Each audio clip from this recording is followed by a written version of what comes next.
Assalamualaikum warahmatullahi wabarakatuh. Perkenalkan, nama saya Putri Nirwana, Stambuk 2019-52032, jurusan Sistem Komputer, kelas B. Di sini saya akan menjelaskan mengenai skenario proyek dengan menggunakan aplikasi Oracle SQL. Di sini saya akan membuat 4 entity. Yang pertama itu karyawan, kedua departemen, ketiga pekerjaan, dan keempat kota. Sebelum kita membuat, kita akan klik dulu logical. Di sini kita akan membuat 4 entity tersebut.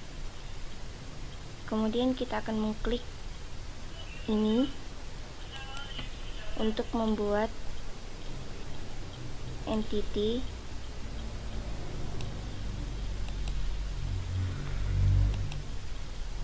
yang pertama. Entity yang pertama itu karyawan. Atributnya kita ubah. Sebelum kita ubah, kita akan klik tanda panah ini atau tanda tambah. Atribut pertama itu kita ketik ID karyawan. Itu bersifat primary. Kemudian kita tambah lagi atribut kedua, yaitu nama karyawan.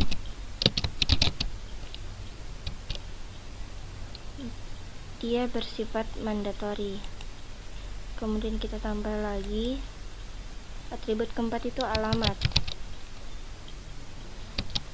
Dia bersifat opsional. Kemudian kita tambah lagi atribut keempat, yakni email. Dia bersifat mandatory. Kemudian kita tambah lagi atribut kelima, yaitu tanggal masuk. Dia bersifat mandatory. Kemudian tambah lagi atribut keenam, yaitu komisi. Dia bersifat opsional. Lalu kita apply, kemudian oke. Akan muncul seperti ini. Kemudian kita membuat entity kedua, yakni departemen.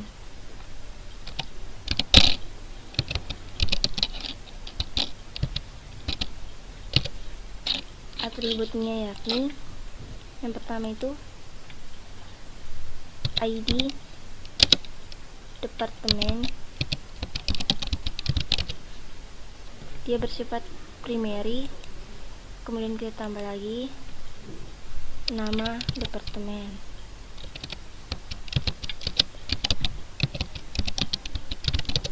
Dia bersifat primary. Kemudian kita apply, lalu oke. Entity ketiga, kita akan membuat entity pekerjaan.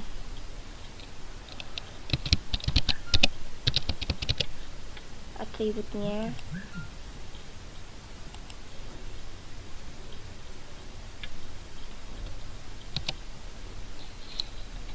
ID pekerjaan. Dia bersifat sama hal seperti tadi, primary UID. Kemudian kita tambah lagi atribut kedua, kita ganti menjadi nama pekerjaan.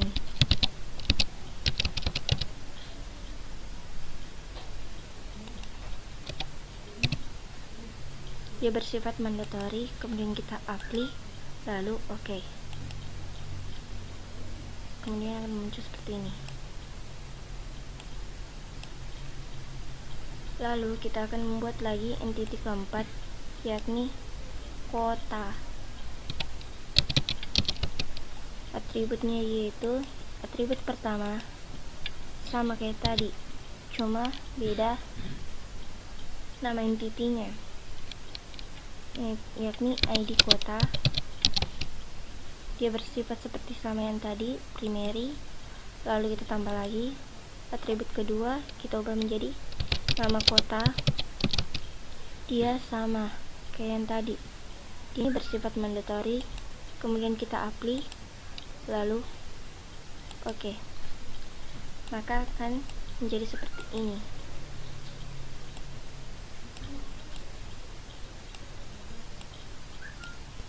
Selanjutnya kita membuat transaction, yakni dengan ini satu ke banyak dari departemen ke karyawan.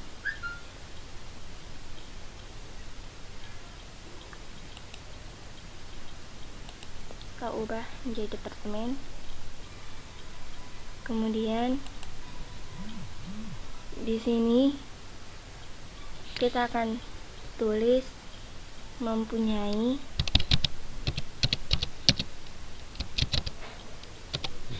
dan di karyawan kita akan ketik bekerja pada.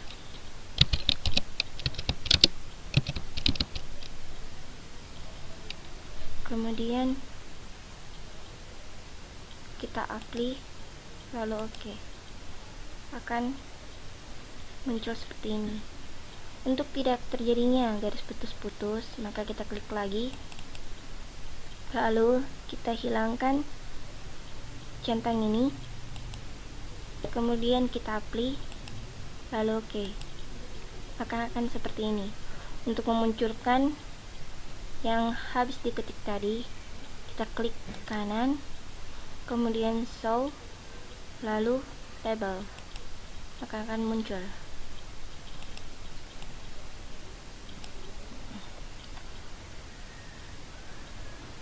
Di sini dari setiap karyawan harus bekerja pada satu departemen, dan kemudian di setiap departemen harus mempunyai satu atau hanya satu karyawan.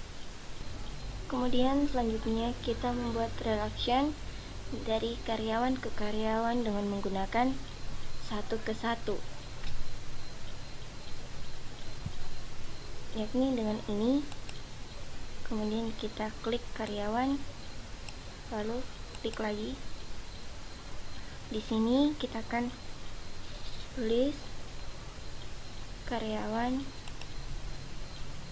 sini jadi memimpin.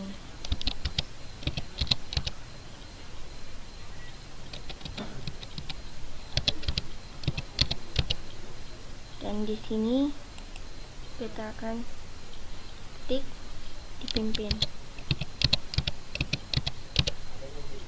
Kemudian kita klik ini untuk memunculkan garis putus-putus.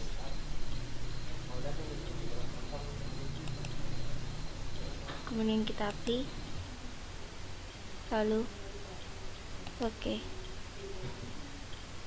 Lanjut lagi, kita akan membuat relation dari karyawan ke pekerjaan atau pekerjaan ke karyawan.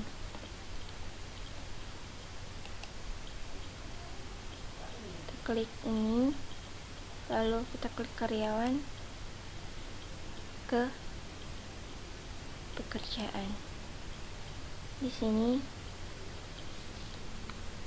kita akan ketik dilakukan, kemudian pekerjaan kita ketik ditugasi.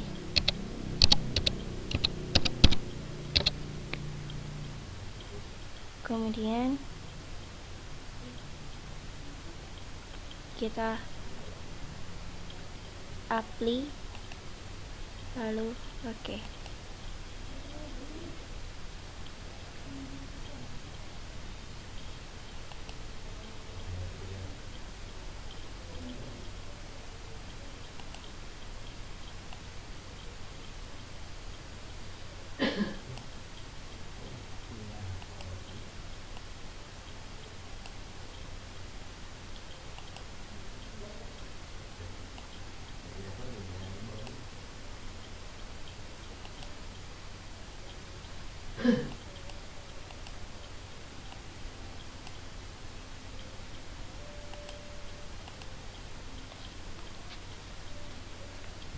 Jadi, setiap karyawan mungkin ditugasi satu atau banyak dari pekerjaan, dan setiap pekerjaan harus dilakukan satu atau banyak dari karyawan.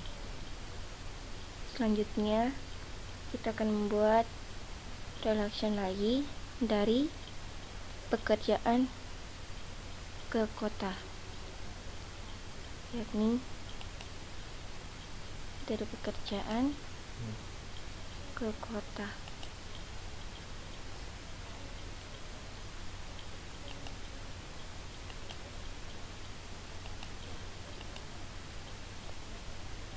Di pekerjaan kita ketik berlokasi, kemudian kota kita ketik terdapat, lalu kita apply, lalu oke. Untuk tidak terjadi garis-garis, maka kita